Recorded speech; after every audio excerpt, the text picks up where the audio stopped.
Halo adik-adik, kembali lagi di channel YND Storyland. Pada video kali ini saya akan merangkum sebuah film ilmu-ilmuwan yang berjudul The Yin Yang Master tahun 2021. Jadi film ini mengisahkan seorang pria yang merupakan seorang pria dan memiliki seorang pria sekaligus berwujud pria. Maksudnya gimana? Yuk mari kita simak alur ceritanya. Gak bisa bahasa Inggris. Film dibuka dengan seorang pria bernama King Ming. Ia dibesarkan dari ras manusia dan iblis yang membuatnya menjadi setengah manusia dan setengah iblis. King Ming diketahui bekerja sebagai petugas Biro Yin Yang dengan melindungi jiwa iblis dan artefak suprinatural yang dikenal sebagai batu skala atau Scale Stone. Suatu malam, markas tiba-tiba diserang. King Ming pun ditinggalkan sendirian di situs, sedangkan semua penjaga tewas termasuk seniornya yang bernama Cimu. Karena hanya King Ming yang berhasil selamat, para penjaga lain yang baru saja datang malah menuduhnya sebagai pelaku yang membunuh para penjaga. Meskipun King Ming terus-terusan mengatakan kalau bukan ia yang membunuhnya, tetapi penjaga lain tetap tak percaya dan memerintahkan penangkapannya. King Ming pun menggunakan tekniknya untuk melarikan diri dari situs tersebut karena tak setuju dengan keputusan mereka. Aksinya kemudian bergeser ke 7 tahun kemudian, di mana sebuah kelompok tentara Biro Yin Yang sedang dalam perjalanan untuk memberikan beberapa persembahan festival. Namun tiba-tiba makhluk misterius menyerang mereka di jalan. Para prajurit pun lari ketakutan, tetapi kapten mereka yang bernama Boya tak kenal takut dan malah menyerang balik makhluk misterius tersebut.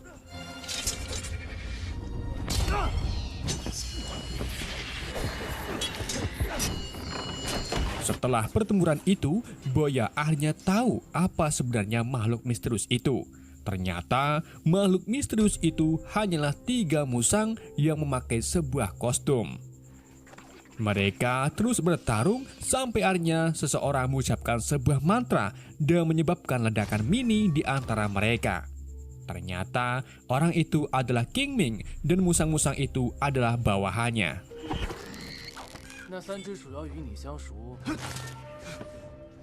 Ia lalu kembali merapal mantra lain yang membuat Boya terus-terusan jatuh setiap kali mencoba untuk bangun. King Min kemudian memerintahkan semua anak buahnya untuk menjarah persembahan festival. Setelah selesai menjarah, King Min dan lainnya lalu kembali ke markas persembunyiannya untuk beristirahat. Sementara itu, di suatu malam, 2 iblis bersayap hitam menyusup ke istana Biro Yin Yang. Salah satu iblis kemudian merapal mantra pada salah satu penjaga sehingga menyebabkan si penjaga membuat keributan dan mengalahkan penjaga yang lain. Dengan begitu, 2 iblis itu bisa masuk di dalam situs penyimpanan Scale Stone dan mencoba mencurinya. Akibatnya, kapten yang bertanggung jawab atas Scale Stone pun bergegas ke lokasi. Iblis kemudian melanjutkan rencana mereka dengan menjatuhkan semua penjaga yang tersisa dan melelehkan segel artefak untuk mengambil Scale Stone-nya. Di samping itu, kepala Biro Yin Yang yaitu Baini sampai di ruang situs dan langsung merapalkan mantra untuk menyegel kembali Scale Stone, di mana mantra itu menyebutkan Markadat-Markadut bermangan ora udut. Tetapi sayangnya, salah satu iblis terjebak dalam artefak itu dan tak bisa kabur. Alhasil, iblis satunya lagi pun tak bisa menolongnya dan hanya mengambil Scale Stone kemudian kabur. Penjaga pun mencoba mengejar iblis itu sampai akhirnya Baini menembakkan panahnya dan tepat mengenai si iblis yang jatuh ke dalam hutan. Sementara itu di hutan, ketiga musang kebetulan sedang berada di dekat lokasi jatuhnya iblis.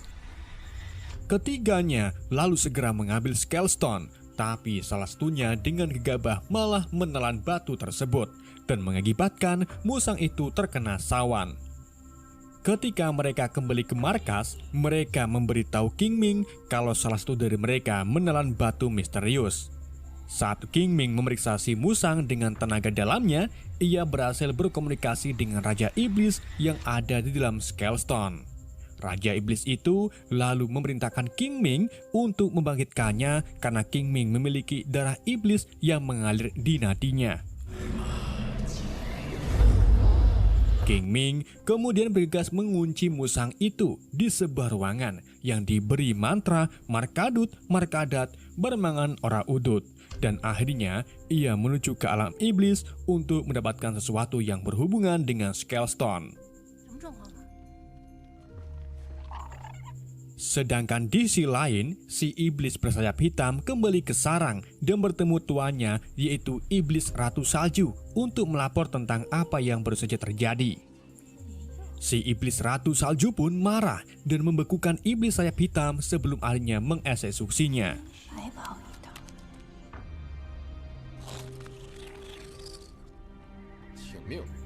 Di lain tempat, Boya dipanggil ke pengadilan penjaga dan diberikan perintah untuk menemukan persembahan festival yang hilang. Boya kemudian melakukan perjalanan untuk mempelajari lebih lanjut tentang King Ming. Dia juga bertemu Shenli yang tampaknya tahu tentang King Ming dan mengatakan ke Boya kalau ia mungkin bisa menemukan King Ming di alam iblis. Shenli juga meminta Boya untuk menemaninya karena bagaimanapun juga Shenli yang tahu caranya memasuki alam tersebut. Singkat cerita, mereka tiba di pintu masuk alam iblis. Shenli lalu mulai membaca mantra untuk membuka pintu dan akhirnya berhasil.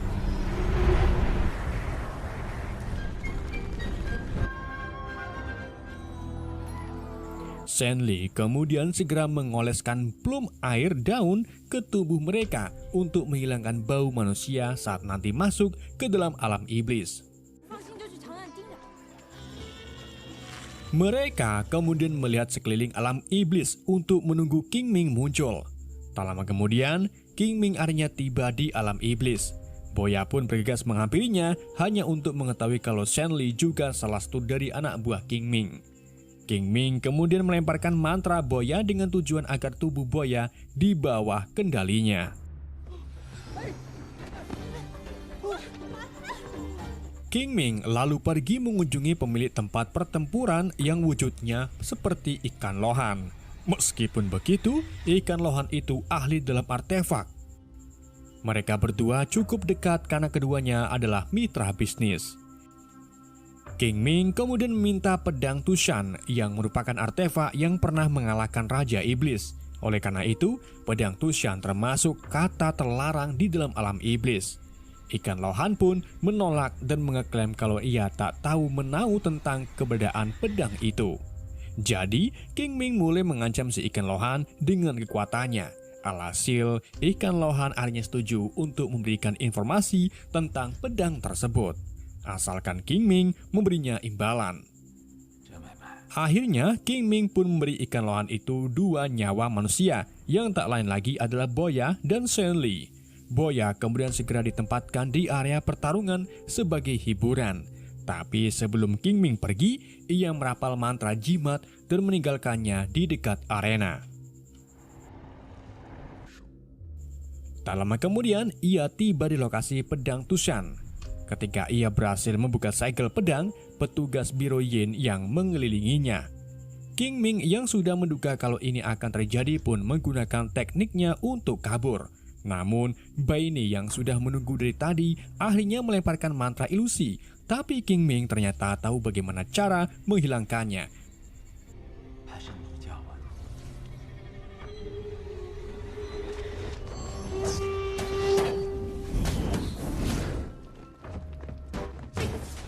Dan lagi-lagi, ia berhasil melarikan diri sambil membawa pedang tersebut. Sementara itu, Boya terlibat dalam pertempuran dengan iblis merah kecil yang dianggapnya remeh.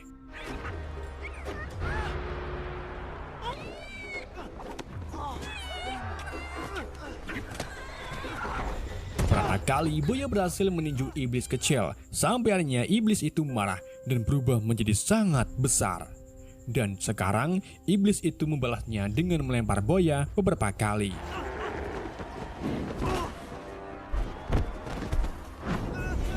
Saat iblis itu menangkap Boya, jimat yang ditinggalkan King Ming tiba-tiba aktif dan menyebabkan si iblis terpleset setiap mau berjalan. Di saat itulah, Boya menemukan titik lemah iblis dan memanfaatkannya kesempatan itu untuk menyerangnya. Sampai akhirnya, iblis itu kembali ke bentuk kecilnya. Para penonton kemudian melemparkan senjata ke arah Boya, yang artinya Boya diperbolehkan untuk mengeksekusi si iblis. Boya pun meraih sebuah kapak lalu bersiap membunuh si iblis. Namun Boya tak melakukannya dan membiarkan si iblis tetap hidup. Ia kemudian memanjat dinding bangunan untuk membebaskan Shenli dan membawanya kabur dari tempat pertempuran tersebut. Tapi sayangnya mereka malah terpojok oleh prajurit iblis. Iblis merah yang melihat hal itu pun muncul untuk membantu mereka melarikan diri. Di tempat lain, King Min tiba di arena dan disusul oleh Baini yang merebut pedang Tushan. Ia pun terus berusaha untuk merebut kembali pedangnya, tapi tiba-tiba tempat pedangnya meledak dan pedang jatuh tepat di hadapan Boya, menyebabkan para iblis mundur ketakutan. Boya, Shenli, dan iblis merah kemudian mencoba kabur, tapi mereka dihadapkan kembali dengan prajurit iblis. King Ming pun bergabung dengan mereka untuk mengalahkan para prajurit. Ia lalu merapalkan mantra pelindungan, akan tetapi seseorang prajurit menyelinap dari belakang dan menyerangnya. Tanpa diduga, Baini tiba-tiba muncul untuk melindungi King Ming. Alhasil, para prajurit pun menyerang Baini sampai tak sadarkan diri.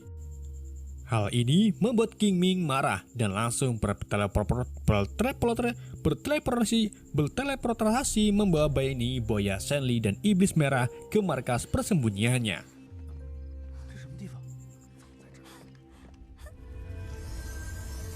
Selama Baini tak sadarkan diri, King Min merawat lukanya. Ia lalu melihat gelang milik Baini yang mengingatkannya pada masa lalu antara Baini dan King Ming. Gelang itu ternyata fakta yang menandakan kalau iblis memiliki tuan dan iblis itu tak bisa diubah menjadi jahat. King Ming sendiri bisa menjadi master dan familiar karena ia setengah manusia dan setengah iblis. Itulah sebabnya King Ming memiliki banyak anak buah. Selang tak lama, Baini terbangun dan mencoba menyerang King Ming. Ming pun menjelaskan apa yang sebenarnya terjadi pada Cimu saat 7 tahun yang lalu, di mana pada malam itu Cimu minta tukar jadwal shift dengan King Ming yang sedang berjaga Skellstone. Alhasil keduanya pun setuju. Tapi selang beberapa jam, Ming mendeteksi adanya aura Raja Iblis di sekitar Skellstone. Ia pun bergegas pergi ke sana dan mendapati semua penjaga sudah terbunuh. Ternyata pelaku pembunuhan itu adalah Iblis Ratu Salju. Tak hanya itu, Ratu Salju juga melukai Cimu dan menyandranya. Iblis Ratu Salju kemudian melemparkan mantranya pada King Ming. Untungnya King Ming berhasil menangkis serangan itu, sementara Ratu Salju dan Cimu menghilang begitu saja. Meskipun King Ming sudah bercerita panjang lebar, tapi Baini tetap saja tak percaya. Sementara itu, si Musang yang sebelumnya menelan Skellstone kini telah bermutasi dan menyerang sekelilingnya. King Ming yang menyadari ada Skellstone di dalam Musang pun memutuskan untuk menikamnya dengan pedang Tushan yang akhirnya membuat Musang itu terbunuh dan berubah menjadi debu. Baini lalu mengambil Skellstone itu dan pergi dengan cara berteleportasi. King Ming dan yang lainnya pun mengadakan upacara peringatan untuk Musang yang meninggal. Di samping itu, Baini berteleportasi menuju hutan dan ditemukan oleh petugas Biro Yin Yang. Bersama dengan itu, Iblis Ratu Salju datang menyerang mereka dengan mantranya sehingga membekukan banyak petugas.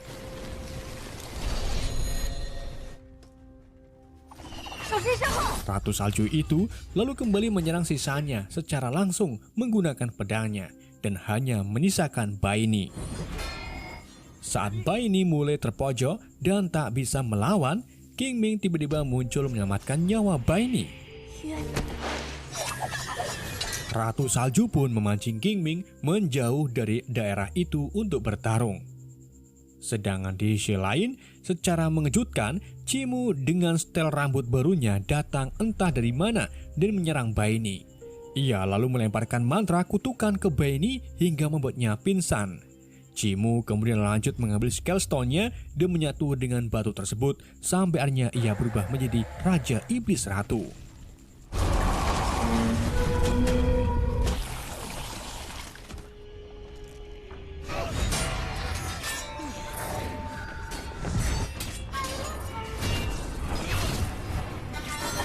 Sementara itu, King Ming akhirnya memenangkan pertempuran.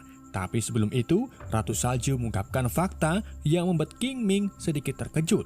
Ternyata, Chimu adalah orang yang berusaha mencuri Scale Stone dan membuat perjanjian dengan Iblis Ratu Salju.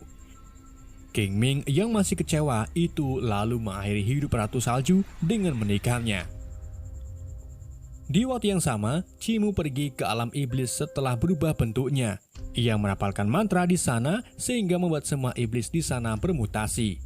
Tak hanya itu, Chimu juga memerintahkan semua iblis agar menyerang umat manusia. Sedangkan di lain tempat, para anak buah King Ming mulai bertindak cepat dengan menggunakan mantra jimat untuk mencegah mutasi. Mereka kemudian berjalan ke jembatan yang menjadi satu-satunya penghubung antara dunia manusia dan dunia alam iblis. Boya awalnya menolak untuk bergabung dengan mereka, tapi Iblis Merah membujuknya dan akhirnya Boya setuju untuk ikut.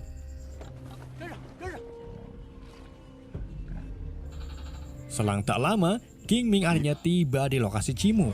Chimu lalu menjelaskan kalau ialah yang membebaskan Ratu Salju dari sel dinding artefak, serta satu-satunya yang menginginkan Scale Stone.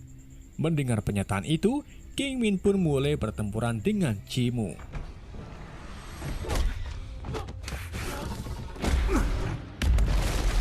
Tapi karena kekuatan Chimu kini semakin besar, King Ming terlihat kewalahan untuk melawannya. Namun setelah cukup lama bertarung, Ming akhirnya berhasil menusuk dada Chimu menggunakan pedang Tusan. Akan tetapi, secara mengejutkan, pedang Tusan itu tak mempan di tubuh Chimu. Chimu kemudian memukul King Ming dan menjatuhkannya. Sementara itu, para anak buah King Ming mulai mengepung jembatan agar iblis yang bermutasi tidak bisa masuk ke dunia manusia. Mereka pun membagi tugas sesuai keahlian masing-masing. Para tikus bertugas untuk menghancurkan jembatan dengan menggigitnya dari bawah. Lalu, beberapa yang lain berubah menjadi pohon untuk menghalangi jalan jembatan. Sedangkan Boya, Shenli Iblis Merah, dan lainnya terlibat pertempuran melawan iblis mutasi.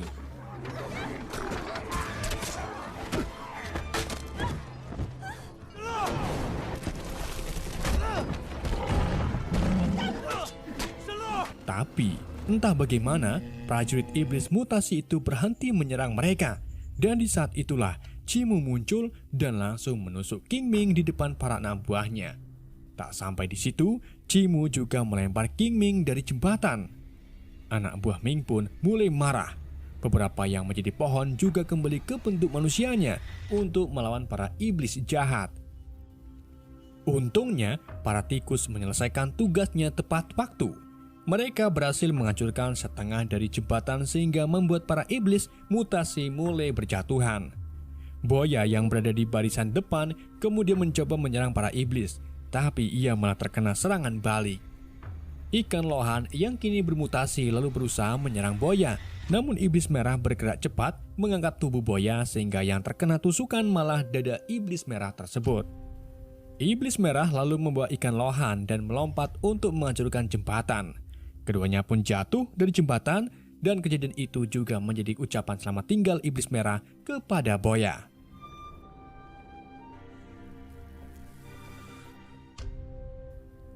Di saat-saat terakhirnya, King Min bertemu kembali dengan Raja Iblis yang pernah ia temui saat menyembuhkan si Musang.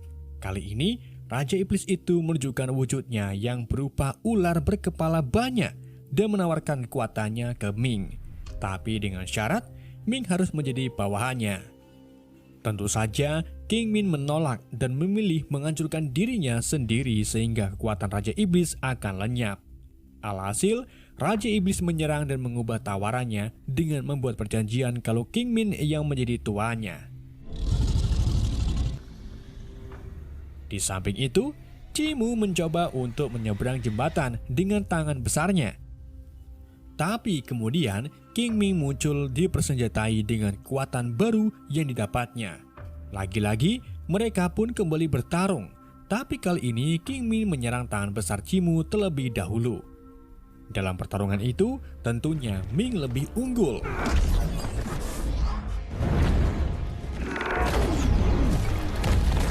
Ia lalu meninju dada Cimu dan mengambil Scale Stone darinya.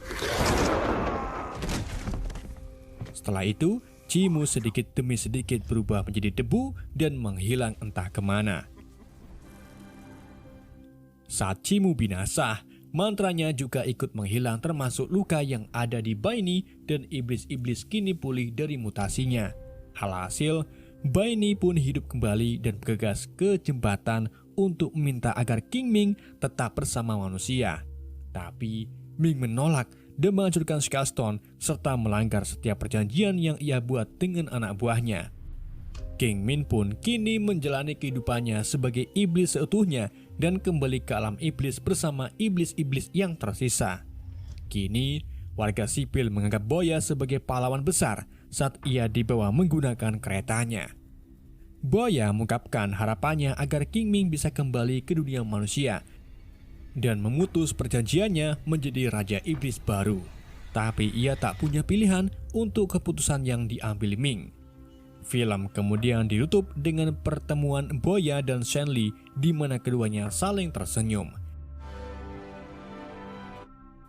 Oke guys, itulah alur cerita film Yin Yang Master. Semoga kalian terhibur dengan alur cerita yang saya bawakan.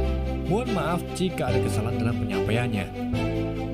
Sekian dari saya, sampai jumpa di video berikutnya.